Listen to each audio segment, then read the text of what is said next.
হাসনাত আব্দুল্লাহ আগে এত উচ্চ স্বরে কথা বলতো মনে হচ্ছে একটা জঙ্গলে একটা সিংহ গর্জন করছে, কিন্তু সে পাটোয়ারির মতো ঢলা দিতে পারতো না। আজ মনে হচ্ছিল যে সেও ইদানিং নাসিরুদ্দিন পাটোয়ারির মতো ডলা দেওয়া শিখে গেছে। হাসনাত আব্দুল্লাহ এক প্রেস কনফারেন্সে বলে, মানুষ বলে নামমাত্র প্রধানমন্ত্রী তারেক রহমান আর কার্যকরী প্রধানমন্ত্রী সালাউদ্দিন। আমরা বলতে চাই না, বলা উচিত নয়, এগুলো শুনতে বাজে শোনায়, এগুলো আপনারাও বলবেন না। একই পার্লামেন্টে বসিত, তাই শুনতে খারাপ লাগে। মানে ব্যাপারটা হইছে অমুকের মেঘ কানা, আমি কি কাউকে বলতে যাই নাকি, অথচ নিজেই সবাইরে বলতেছে। ভিডিওটা দেখেন তাহলে বুঝতে পারবেন। আমি শুনেছি আর কি মানুষ বলতে, এরকমই তো বলে মনে হয় না। আমি আসার সময় শুনলাম মানুষ বলছে আর কি। আমরা বলতে চাই না এভাবে, আসলে এটা বলা উচিত না। মানুষ বলে যে নমিনাল প্রধানমন্ত্রী তারেক রহমান আর ফাংশনাল প্রধানমন্ত্রী হচ্ছে সালাউদ্দিন আহমেদ। এগুলো আসলে শুনতে বাজে শোনা, এগুলো আমরা বলা উচিত না আমাদের জায়গা থেকে। এগুলা আপনারা বলবেন না, যারা বলেছেন ওই সময় তারা বলবেন না এইসব জিনিস।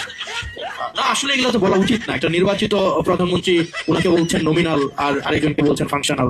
তো এটা আমাদের জন্য, একই পার্লামেন্টে বসি তো, এটা আমাদের জন্য একটু খুব খারাপ লাগে।